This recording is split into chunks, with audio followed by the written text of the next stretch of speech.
Today, I want to talk to you about Pantone. This is what I'm seeing all over the place. People are freaking out. Pantone has left the building, and it's really not that big of a deal. If you know how to maneuver the software, you can get any color you want. And we're going to just strictly talk about Pantone and Adobe. So I'll show you Illustrator. I'm going to show you Photoshop, kind of how to work through these things. I haven't planned anything, so it's going to be a few extra clicks here and there to get to where I need to show you how to do it.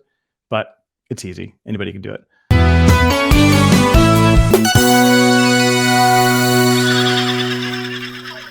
Let's jump right in. If you've got any questions, pop them in the comments. I'll answer them. If you've got any answers, pop them in the comments. We all love to learn from you. This morning, I don't think we have as big of a class, but there's a lot of things going on in the world. But I definitely appreciate you guys for showing up. I'd love to know where you're coming from, where you're watching. I know we got Gene. Gene's in Brooklyn, right? Is that what it is? So let me know. So first things first, I'm going to share my screen here. And I'm going to take a step away from my computer to grab my swatch books. I wasn't super prepared this morning. But while I grab those, throw in the comments where you're watching this from. I appreciate it. So I'm looking at uncoded. I'm going to share my screen here and we're going to get ready. All right. We got Brooklyn in the house. We got New York. Where in New York are you? Yes. Tram. What is up? How are you? Texas. Everything's big in Texas, right, Nancy? All right. We're going to go right into the screen. I'm going to share it here. Cool. Illustrator. All right. So we've got we've created this document. Right. Let's say we want to make this square a Pantone color. So just like anything else, we're going to go down here. You've already got your swatches. So you've got your typical swatches happening here. These are all just the generic ones. First thing I always do is go in, select all unused. I haven't used anything, so everything's going to be deleted. Get rid of that stuff. That's garbage. Let's say we want to pick a color in the middle here. Open up our swatch book. We've got open swatch library, you've got color books, you've got your Pantone. So it's not that Pantone has left Adobe, it's that Pantone isn't releasing anything on Adobe other than their basic colors, which they announced a week ago, but this has been coming for a while. We've known this is coming. They not only announced it a few weeks ago or a week ago, they've just released a whole new batch of colors. So they say we're not going to be in Adobe. Everybody gets freaked out. And then they go, here's a whole new batch of colors. And you know now that these new colors are not going to be in any of the Adobe software. So you're prompted they want you to download their app. Well, the Pantone app at the moment is horrible. I think it has half-star rating. It drags the entire workflow. It slows everything down. So you can either jump on there and do that or not. I'm choosing not to until this app actually works, but we'll take a look. So you do still have Pantone colors in here. I've got a uncoded swatch book that I'm looking at. Solid uncoded. Boom. So you get this little window here. You're all pretty familiar with this at this point. I should be able to pick up any color here. I've got 1635. I'm just going to type it in here, 1635. There it is. There's a lot of colors that aren't in there. This is the new formula guide. It's, I think, last year's. So these colors may not be in there. I'm not going to hunt through and find which ones don't exist. Let's just assume that there's a color that doesn't exist that looks just like 1635. Right. So if I wanted this center to be 1635, I would click that. It's 1635. You can go into window, separations preview. You get this window here. You can see, excuse me, if I go over print preview, you can see if I hide this 1635, it hides that color. So I know that I've got a swatch color. If, for example, this color was for color process, then your 1635 is no longer here. If I hide the cyan, you're going to see this color start shifting. There's a little bit of yellow in there. There's yellow, there's magenta. I can hide those two, and then you can see that there's nothing in there. All right, so this is a 4-color version of that. So if you're printing, your production facility is going to have 4 plates for this color, or if you had the center of this chosen as 1635, they're going to have just 1 plate for that. Because if I hide my 4-color process here, it's just 1 plate. Difference here is cost, color consistency. If you're printing a huge sheet in this 4-color version of 1635, you're going to get banding. You're going to get some areas that are going to be a little bit yellower, a little bit more magenta. It's a little bit harder to control on a big flood coat. So what you want is you just want them to load 1 ink into the machine and have that be what's printed. You're not going to get banding or anything like that because it's just the same color. If anything, you may get a little bit less intensity or density in one area versus another, but that's something that's easy to control. So we're picking a color that is not 1635, that is sort of pink. So how do we do that? Um, First things first, let me hide this black. We don't need that muddying anything up. Turn on my 4-color process here. We're going to zoom in so we can just look at this color. I've got a color that looks like 1635. If I've got a swatch book that has the color that I'm looking for, or if I've got you know, a different swatch book. This is a white craft flexo printing book, and this yellow, for example, is GCMI 10. Right? That's not a Pantone color. So if I wanted whatever color it was, whether I pulled it off of, like, let's say this cover here, this is where the flexibility comes in. So I got the new GD USA magazine. Let's say we want this color here, which just happens to be pretty close to 1635. So I want this color. I can cut this swatch out and I can send this to the manufacturer. I can send this to my production facility. I'm going to go ahead and go into my swatches. I'm going to create a whole new swatch. I'm going to call this, my dog is down here groaning. So I'm going to call this GD USA. Go into process color. Call this a spot color. Color mode, you want to keep that in CMYK. You can go to RGB lab. But let's keep it CMYK because that way you can control it a little bit better. This color now is a spot color. A Pantone is a spot color. It's just an identifier.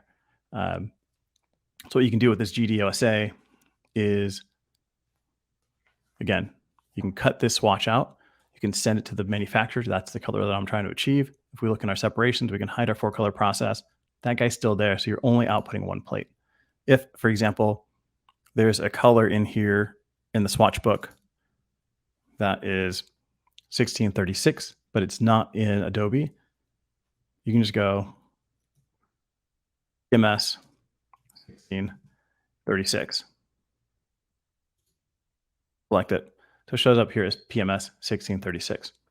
What that's going to do is your printer, your manufacturer is going to go and grab their Pantone book. They don't know if Pantone is in Adobe. They don't care. They just need a reference.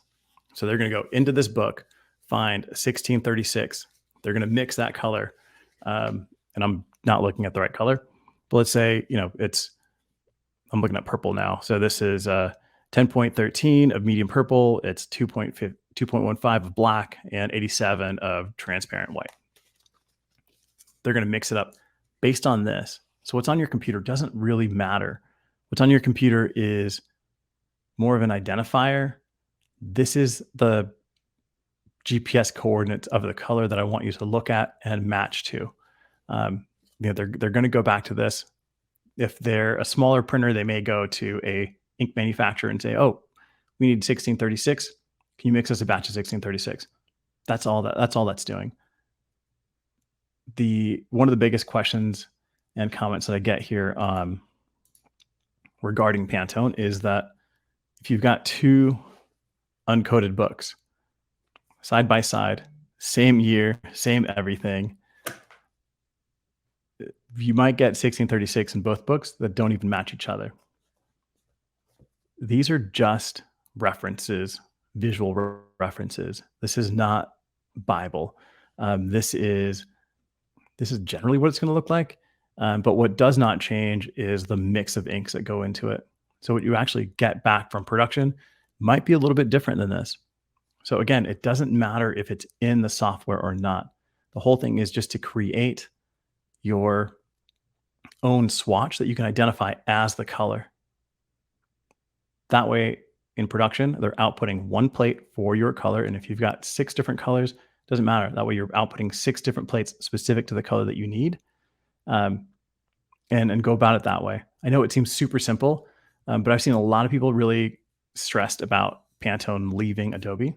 But at the end of the day, it doesn't matter. It doesn't make a big difference. You're still able to pick a color. You actually have more freedom. And like I've said, I think this is a great opportunity for you to start playing with creating your own swatches and then moving into lab and learning a little bit about that. That's a whole new way to look at color. It's going to require a little bit of hardware and a little bit of a mind shift. Just like here on these, we can specify what this is. We can find out what this lab color is, then just plot the coordinates into Adobe, Illustrator, Photoshop, whatever. At that point, you can send those color coordinates to your printer without necessarily having to send them a swatch. They can dial it in based on that. So it gives you a lot of flexibility here. So Lyle, your favorite CMYK swatch book, process made combination pre-press printing. That's a great book. It gives you a lot. There's a lot of information in that one as well. Definitely check that out. I'll put the link in here, or if you can forget it on her comment, use that. Pantone actually did us a favor because PMS swatches never match on my screen. That's a great point. You've got, what you see on your Pantone in your Pantone books never matches what's on screen. Everybody's screen is a little bit different. You can still dial it in. If you're working with a printer that's like, Grail 7 or however it is that they're set up and they've fingerprinted their equipment, it's still going to look different. So this gives you, definitely gives you some flexibility. Stefano. Yep. They're printed in dry offset. So if you print flexogravure, the recipe is not applicable. So again, it's the same. It goes back to the same thing. You're not going to this color. You're really giving the factory direction on where you want to go. So again, this is a great opportunity to move away from the dependency on Pantone. So we'll see how this thing shapes out.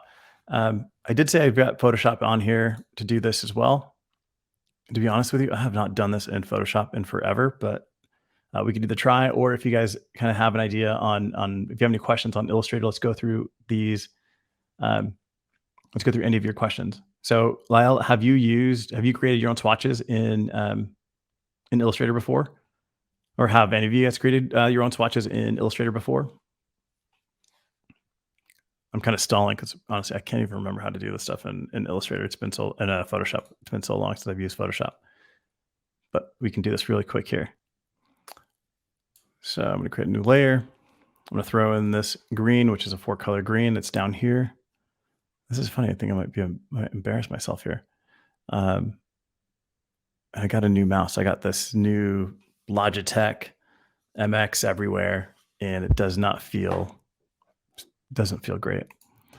What do we got here, Lyle? Yes, always. I usually work in CMYK and pick a piece swatch after the client has approved the concept, just so they know exactly.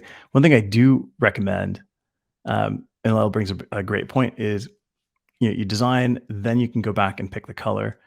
When you do pick a color, one thing that's important, and again, this is part of just production in general, is you might get this color here. You might request this color, 2192. But when you go to production, when you go into manufacturing, it's important to request a range board, right? Because you're going to get a light version of that, you're going to get a dark version of that, and hopefully you're going to get a lot of them in Target. Because you want your client to approve the range. Will they accept the lighter version of it? Will they accept the darker version? And it's not a matter of will they. They're going to get it in production, so you got to make sure that they're signing off on that. Otherwise, they can make a claim and say your color doesn't match what you promised, because clients don't necessarily know that you're going to get that range in production. I always mix my own so that the screen matches a PMS book color. You saying you mix your own ink in Brooklyn and then you ship it to production? What are you talking about, Gene? Or do you create your own CMYK version? There's a lot of people moving to digital. It just really depends on kind of where you're at in packaging or production. There's a lot of offset, there's a lot of flexo. Digital gives you a little bit of a better, it reduces your timeline to match color. It's not necessarily better because you're able to get a proof off the actual press that's going to run it pretty quick. You can fine tune, you can adjust on the fly. There's a lot of flexibility there. There's a lot of software in there. If you wanted to print, an entire swatch, a whole swatch book with varying ranges, you can do that. You can, there's just so much stuff that happens there. Yeah, we're gonna start our own comedy show. What do we got? Get your own spot color, name it. Yep, exactly. It's the best way to do it. You mix your own, you create your own, you label it, and send that to production. Don't Pantone's awesome, and they've done a great job in getting us to this point, getting everybody on the same page in design and setting expectation. But I think from now on, as we move forward, there's a lot of other ways to do this. I've got this green thing up here. Let's see, and my workspace isn't set up properly here, but let's take a look. Yeah, this has been a long time since I've done this. Not color. Why can I not remember? It's not swatches either. But yeah, you've got all this. Channels. That's what I'm looking for. I'm looking for my channels. See, that's how long it's been since I've done anything in Photoshop. So in Photoshop, right, you've got this green, you've got your 4-color process here. Same thing, we're gonna create a whole new one. Then this is your alpha channel. We're going to name this PMS 1, 2, 3, 4, whatever that PMS color is that you're doing. It's not a masked area, it's not a selected area, it's a spot color. You're gonna pick, whatever that color looks like. Again, you're not specifying lab, you're not specifying CMYK, it's just a color to identify the area that you're doing this. You're going here, 100% solidity. This isn't that you're creating, if we were to go to 50, this is not like, it's not opacity. It's not that you're going to get translucency here. This is just what it looks like on screen. Then whatever you select, so like, for example, if we were to do that, it's going to look black. Everything else is turned off. But if we turn this on, it's going to look like the proper color. Visually, these colors are coming together to show you what this looks like, because this gives you the overall visual. But really, you're creating one plate here. This yellow is here because it was green before.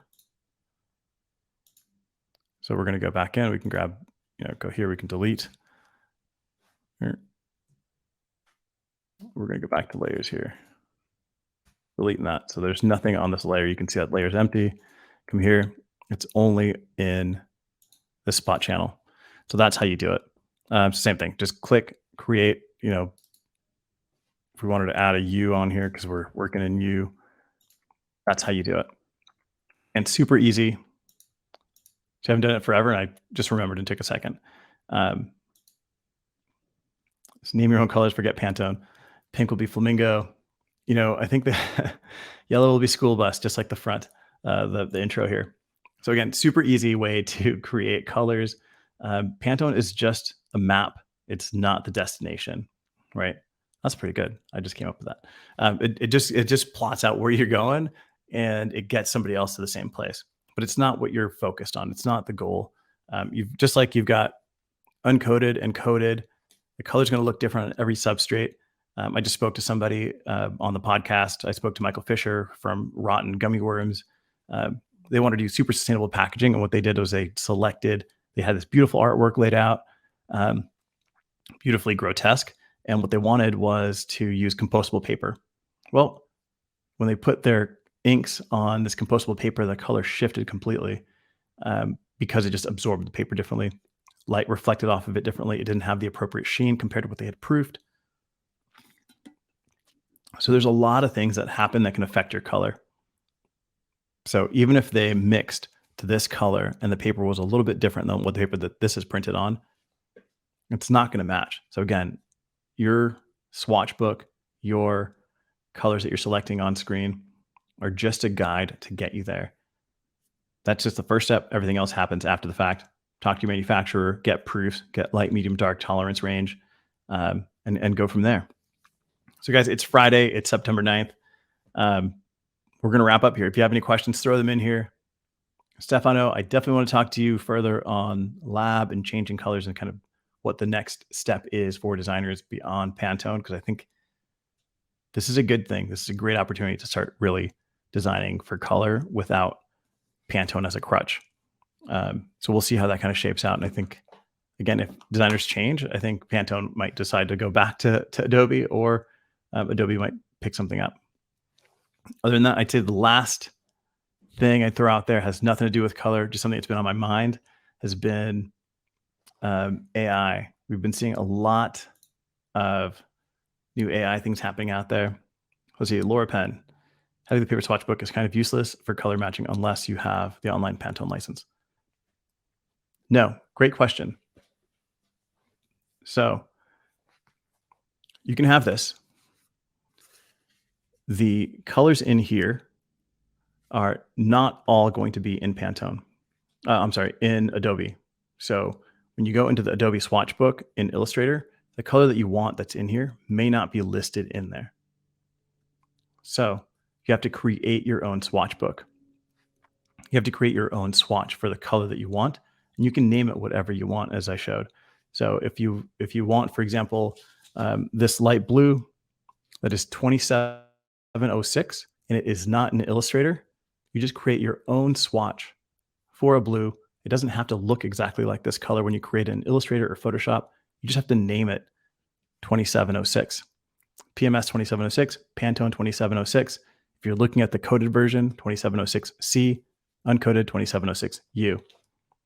When that file gets to the printer and you've done it properly where you've selected it as a spot color so that that plate separates from four color process and you only get one plate for that color, for all the artwork that is that color, the printer can now pull up their book, see the mix, see the recipe, 3.8 medium purple, 1.63 of black, and then 94 of transparent white.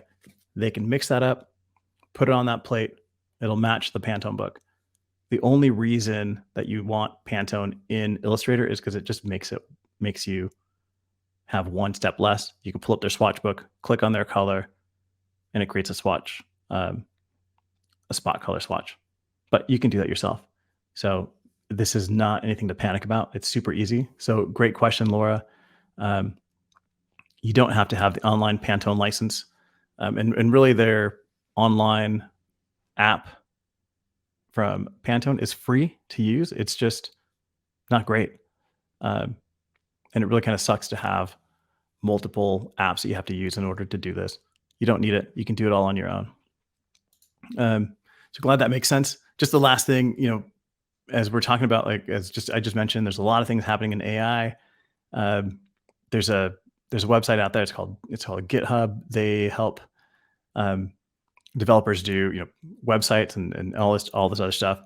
They've been collecting all the data from all the developers that are using it, and what they're doing now is they're launching a new product that allows you to kind of create the website, and it does all the code for you based on all the data they've collected. And nobody has said, yeah, you can use all of our data to use this AI to essentially eliminate our jobs.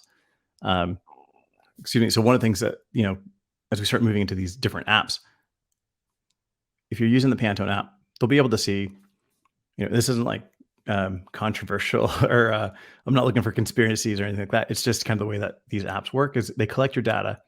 So if everybody in New York is picking a specific round of blue or a specific type of pink during this season, they'll be able to launch out, be able to tell us like, these are the colors that are trending and actually have a better idea. Yeah, there's like Mid-Journey, there's all sorts of stuff that are happening out there. But, we just have to think about like what we're allowing to be collected. And if we truly want to be original and do our own thing, or do you want to follow these trends that are being pulled from different data points? I don't know. There's just a lot to think about as we start creating these things. I know, again, this isn't like QAnon conspiracy. It's just think about what you're allowing these apps to collect as a designer, and just as an industry. There's a lot of things that can happen that can either help eliminate your job or ways that you can kind of look at Mid-Journey and these other things as ways to help your job. I know I've thrown in requests for different logos in there. I've thrown in requests for different design patterns in there, and I get back like 5 or 6 different new ideas maybe I hadn't thought of. So I can use those as a starting off point. It's not something that you want to be fearful of, just be thoughtful of, and how you can incorporate that into your workflow without kind of giving up your own originality. So that's it for me, guys. Any questions, throw them in here. I'll be on here all day. I'm happy to answer them. Stefano has a ton of information. He is a wealth of knowledge, so he can definitely answer anything.